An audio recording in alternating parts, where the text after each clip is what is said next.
Amandemba, Amandemba, eh. Amandemba, Amandemba, eh. Amandemba, Amandemba, eh. Serge Balok, C'est Matawi. bienvenue sur les éditions Kepri TV. La chaîne de télévision. Merci de m'inviter chaque fois. Oui, juste dire en passant, nous sommes désormais sur Facebook aussi pour nos téléspectateurs ou nos Android spectateurs, ou bien pour ceux qui ont les iPhones. Donc, nous sommes à la deuxième partie de notre thématique qui porte sur les stades de manifestation de la vie dans le multi-espace de vie africain. Ouais. Okay. Précédemment, vous nous avez parlé de la structuration, vraiment de façon générale de l'espace de vie africain, avec des stades, un stade de fusion, un stade de diffusion, un stade de consolidation. Exactement. Donc, nous revenons aujourd'hui pour avoir plus de détails sur ce que vous entendez par la diffusion de la lumière. Qu'est-ce que nous devons connaître de ce stade? Voilà, c'est le second stade en partant de la source, le second stade. La particularité de ce stade, les Égyptiens ont fait beaucoup l'expérience de ce stade. Parce que dans la stèle de la Dame Téphéret, on la voit, elle est en acte de vénération devant la divinité Ra-Orakti, qui envoie sur elle des rayons de plusieurs couleurs, des rayons solaires de plusieurs couleurs. On appelle ça le rayonnement cosmique. C'était connu. Cet espace de diffusion de la lumière est un espace qui a été créé par Ra lui-même. Et c'est un espace où il en est le maître. La ventouse supérieure qui sépare le stade de fusion et le stade de diffusion de la lumière agit comme un prisme qui décompose la lumière blanche en 9 radiations. Donc, 7 vont exercer une action importante en direction des espaces de la consolidation de la matière, de la lumière, et 2 vont beaucoup plus orienter leur action en direction du stade qui est élevé, du stade de la fusion. Vous voyez donc cela. Donc, ici, les êtres vivent dans 2 types d'espaces. Les êtres spirituels, les êtres divins vivent dans 2 types d'espaces.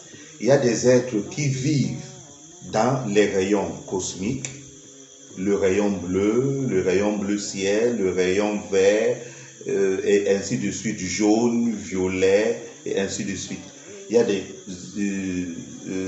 êtres de lumière qui vivent là, travaillent à produire la connaissance divine. Il y a toute une organisation, et nous avons déjà vu les régents des rayons cosmiques. Nous en avons déjà parlé. Maintenant, à côté de ces rayons-là, il y a des espaces de vie qui sont des hiérarchies, où vivent une multitude d'êtres aussi. Et ces espaces de vie-là interagissent avec les hommes dans le solide. Et ces espaces de vie sont pluriels. On ne peut pas les compter. Seul Ndemba peut dire combien il y en a vraiment. Donc, ce stade-là est important. Le stade de la diffusion de la lumière est important pour nous qui vivons dans le solide, soit à l'état physique comme vous et moi, soit à l'état immatériel, comme ceux-là qui vivent dans nos rivières, dans nos lacs, sur les montagnes et ainsi de suite. C'est très important. Sans ce stade-là, nous n'aurons pas un rayonnement qui nous permet de vivre. Ok. Donc, une fois donc quitté ce stade, vous avez dit la lumière traverse une seconde ventouse, qui est une ventouse inférieure, qui est la frontière entre le stade de diffusion et le stade de consolidation de la lumière. Ok. Maintenant, venons dans le stade de la consolidation. Oui. Comment pensez-vous qu'il est organisé? Voilà, lui aussi, il est structuré en 3 sous-étages. Mais déjà, il faut préciser que pour ceux qui pratiquent le Kenda Mwendi, tous les êtres qui vivent dans ce stade de consolidation, dans le Kenda Mwendi, sont appelés les ancêtres. Mais pour ceux qui pratiquent le sokarisme, ce sont les dieux.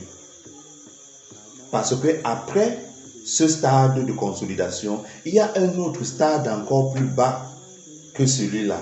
Peut-être nous en reviendrons, nous reviendrons là si vous le désirez. Mais ici, ce stade est constitué des ancêtres que les autres appellent des dieux, donc, qui sont en processus de divination. Ils sont dans un processus de divination. Et leur particularité, c'est qu'ils sont arrivés à l'équilibre des 4 éléments en eux. Donc, c'est d'abord ça la particularité d'un ancêtre. Il est arrivé à l'équilibre des 4 éléments. Donc, il est un Amon Rapata, en devenir. Vous voyez donc ça.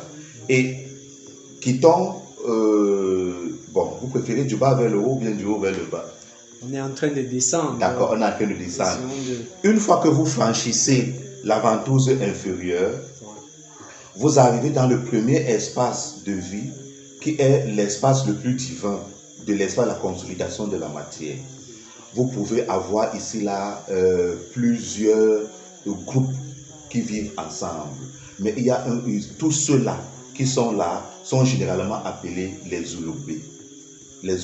Mais il y a une particularité qu'il y a un groupe là qui sont des régents de nos rivières, qui sont des régents des montagnes, qui sont des régents des lieux sacrés. Et dans nos traditions, nous avons même perdu le sens de leur nom. On ne connaît plus les invoquer. Vous voyez, très peu de personnes encore connaissent les noms des génies. Le génie du fleuve Vuriseki, le génie du fleuve Sanaga, du fleuve Niger, du fleuve Congo, du fleuve Hapi. Quel est le nom de ce génie-là? Vous voyez donc ça. Et maintenant, et toujours dans cet espace-là, ce qui est encore plus intéressant, c'est qu'il y a des êtres qui ont vécu sur notre continent, qui ont par exemple pu travailler pour maîtriser un élément comme la terre, l'air et autres, et qui constituent des communautés de l'autre côté. Et il y a une communauté, par exemple, j'ai été surpris que quelqu'un me parle de la langue Adja. De la langue Adja. Je n'avais jamais entendu parler. Et quand je suis parti taper sur le net, c'est une langue qui se parle au Congo, au Togo et dans certains autres pays dans l'ouest de notre continent, Adja. C'est assez formidable. Donc, vous descendez le niveau intermédiaire, vous retrouvez ceux-là qu'on appelle les primordiaux de base. Les primordiaux de base. Et c'est là que vous avez encore des cercles chez les primordiaux de base. Il y a un cercle qu'on appelle par exemple le cercle d'or. D'accord? Il y a un cercle qu'on appelle le cercle de la magnétique diurne et nocturne. Vous voyez donc ça. Ils sont organisés, hiérarchisés, tout ça. Là-bas, c'est nickel. Maintenant, vous descendez au dernier niveau.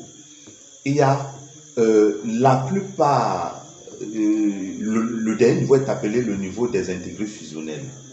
Et la plupart des groupes qu'on trouve là-bas ont une spécialité bien précise. Alors qu'au stade des primordiaux de base, il n'y a réellement pas de spécialité dans l'action. Mais ceux-là ont des spécialités. Vous allez trouver des cercles qui sont spécialisés dans la divination. Et ainsi de suite. Vous voyez. Donc voilà comme ça, de façon ramassée, les 3 sous-étages de l'espace de la consolidation de la lumière. Ok. Mais une chose que je relève un peu, peut-être par comparaison, c'est que dans votre structuration, vous ne situez pas l'homme physique que nous sommes. Vous ne situez pas dans ce cycle d'évolution. Parce qu'on s'attendait par exemple qu'à la fin, on arrive à ce qu'on nous dit que okay, l'homme physique que nous sommes, lui, voilà un peu ce stade. Voilà. Or, une autre étude qui parle d'une structuration, on va dire, des 9 domaines, parle du stade végétal, minéral, animal, de l'homme parfait, etc. Une étude que nous avons lue à côté. Oui, c'est dans une revue Jambola Africa. Ah, d'accord. Voilà, c'est dans une revue Jambola Africa. C'est une représentation qui est aussi intéressante. Jambola Africa, oui, c'est ça. Jambola Africa. C'est une représentation de l'univers qui est intéressante. mais qui ne s'appuie pas sur le Kenda Mwendi, mais beaucoup plus sur le sokarisme. Ah, d'accord. Voilà, Ok. ça s'appuie beaucoup plus sur le sokarisme, mais pas sur le Kenda Mwendi. Parce que là où je me suis arrêté, c'est là où le sokarisme s'arrête. Si vous franchissez encore plus bas, vous avez des espaces régis par le sokarisme. Ah, d'accord. Donc là où je me suis arrêté, c'est là où le Kenda Mwendi s'arrête. Mais si vous voulez, on aborde donc. Oui, pourquoi pas. Ça, Bon, d'accord. ça permet de faire le lien de partant de l'homme que nous sommes. Voilà, Ces d'accord. espaces-là. D'accord. Donc maintenant, quand vous avez donc franchi cette première phase du stade de la consolidation de la lumière régie par le Kenda Mwendi, vous avez un stade inférieur de consolidation de la lumière, mais là-bas qui est régi maintenant par le sokarisme. Ce stade-là peut être divisé en 3 parties aussi. Bon, nous quittons du haut vers le bas, d'accord? Bon, dans ce stade-là, il considère le dernier niveau que j'ai dit, que le stade de la consolidation de la lumière, il considère ce stade-là comme leur premier stade et le stade le plus élevé. Et ils appellent donc les êtres qui sont Dieu. Okay. Vous comprenez cela? Ouais. Ils appellent ces êtres-là Dieu. Donc, quand vous dites par exemple à l'ouest Tchepesi, vous voyez, lui, il appartient au dernier niveau, celui des Zoloubé, au dernier niveau, au premier niveau, je veux dire, puisqu'on vient du haut vers le bas, au premier niveau de la consolidation de la lumière. Et lui, il est donc appelé Dieu. Donc, entre ces ancêtres-là, que dans le sokarisme on appelle Dieu, et l'homme, il y a ce que dans le sokarisme on appelle réellement les ancêtres. Mais il s'agit des êtres qui ont vécu, nos dévanciers, mais qui vivent dans des sphères d'intégration. Les sphères d'intégration, pour faire une étude approfondie là-dessus, quand vous allez dans votre village, vous voyez votre village, les maisons, les champs, la forêt, c'est votre village physique. Il y a votre village immatériel, non physique. Et c'est ça qui est donc la sphère d'intégration. Et ceux qui décèdent dans le village physique entrent dans le village immatériel pour continuer à vivre.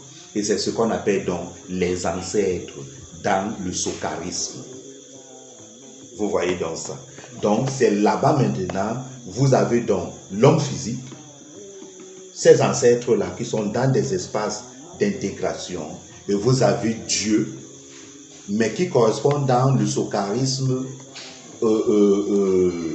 aux ancêtres qui sont appelés donc qui correspondent au Kenda Mwendi, aux ancêtres qui sont appelés plutôt les Baku. Les Baku sont les ancêtres du Kenda Mwendi, mais dans le sokarisme, ils sont des dieux. C'est comme ça qu'ils sont vénérés. Et c'est maintenant en bas, lorsque vous traversez le stade de l'homme, que vous avez donc le règne animal, le règne végétal et tout ça. Wow. Ça c'est assez intéressant de comprendre un peu cette structuration partant de nous. Parce qu'il faut le dire que des éléments que vous avez détaillés jusqu'ici, partant de la fusion, de la diffusion jusqu'à la consolidation, c'est toujours bien de voir le lien. Bon. Maintenant, nous voyons bien que vous nous situez dans le contexte du Kenda Mwendi. Parce que dans le contexte du Kenda Mwendi, vous nous dites que les premiers ancêtres, c'est les Baku. Oui, les ancêtres sont appelés les Baku. Okay. Alors que dans le sokarisme, ces Baku-là sont des dieux. C'est eux qu'on appelle les dieux. Okay. Et quand j'avais l'habitude, je sais que ça choque beaucoup de personnes, les premières émissions, quand je faisais la comparaison entre le sokarisme et le Kenda Mwendi, je situais toujours le sokarisme à des échelles un peu plus bas, ça choquait, mais c'est une dure réalité. C'est une dure réalité. C'est pourquoi le processus de la réunification spirituelle s'est toujours fait avec le Kenda Mwendi. Même dans l'Égypte ancienne, Osiris Kenda Mwendi, on parlait de Osiris Kenda Mwendi. Si vous lisez les textes d'un certain nombre de scientifiques, même s'ils sont des Européens, ils ont fait de très beaux textes, Mathieu Bernard et bien d'autres, ils ont fait de très beaux textes où pour montrer comment est-ce qu'avec le culte osirien, on a pu faire l'unification du pays. Il fait une réanalyse du texte des morts. Il appelait cela la politique du linceul. Il fait une réanalyse du texte de mort et montre comment, à partir du culte osirien, on est arrivé à la réunification de l'Égypte pharaonique. C'est assez intéressant. Mais les cultes osiriens apportés par les Han sont des cultes du Kedamoundi. Ok. Donc, c'est donc, on va dire quoi? Maintenant, quel est l'intérêt de cette structuration-là pour nous qui sommes des hommes physiques? C'est-à-dire qu'on va dire on est au plus bas de l'échelle. Quel est l'intérêt pour nous de connaître cette structuration? Ça permet de se questionner sur notre destinée post-mortelle et sur notre évolution spirituelle après cette vie. C'est déjà important. Et ça permet aussi de se séparer d'un certain carcan idéologique qui n'est pas faux, mais qui correspond à une réalité d'un autre environnement, d'un autre segment du camembert, qui n'est pas notre réalité. Vous comprenez cela? Alors, comment est-ce qu'on peut vivre sur ce continent sans connaître réellement ce continent, avec l'espoir de mourir et de se retrouver en train de cogner le front sur la terre dans d'autres espaces qui ne sont pas les nôtres, ou encore en train de lever les mains au ciel, parce qu'on dit que quelqu'un va sonner une trompette et tout le monde va sortir des tombes, commencer à monter au ciel. Il y a déjà eu des milliards et des milliards de personnes qui ont vécu sur la terre. Si nous tous on va au ciel, j'espère quand même que Dieu a mis suffisamment d'espace là-bas. Donc, ce n'est pas comme ça que les choses se passent. Donc, il y a une nécessité de décoloniser notre pensée religieuse, notre pensée spirituelle, de la déconnecter là où on est parti la poser. Parce que sinon, on ne peut pas se construire. Vous voyez que dans ce que je vous ai dit là, vous avez vu le diable où? Vous avez vu l'enfer où? Mais comment vous pouvez penser que vous pouvez être des leaders de demain? Vous pouvez créer, innover, en pensant que l'enfer existe? Comment pouvez-vous penser que vous ayez un Dieu qui soit bon, mais qui déteste les autres parce qu'ils sont noirs? Comment pouvez-vous penser que vous avez un Dieu qui a le nomade et l'agriculteur, les deux lui font des offrandes, et prend l'offrande de l'éleveur, du nomade? Cela veut dire que c'est un Dieu des nomades. Vous, quel est votre problème là-dedans? Un Dieu qui ne veut pas les produits agricoles. Vous voyez cela? Ouais. Donc, il faut absolument ramener notre conscience chez nous. Tant que notre conscience est à l'extérieur, nous sommes au service de ce extérieur-là. Donc, il faut une décolonisation de notre mentalité. Ok, merci beaucoup Serge Balok.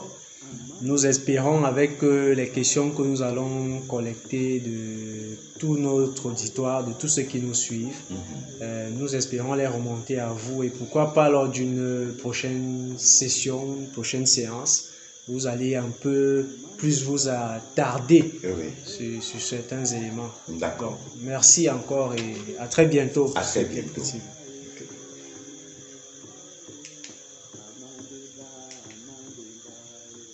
Akandemba, akandemba,